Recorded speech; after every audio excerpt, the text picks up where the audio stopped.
Hi, it's HardReset and today I'll show you how to change system date and time in BIOS on HP OmniBook X.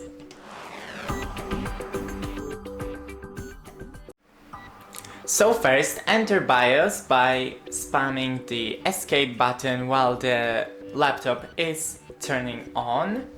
Then select by clicking the arrows the main options. And here you have system time and system date. So select the time and click enter. Now we can manually change the time and the same with the date.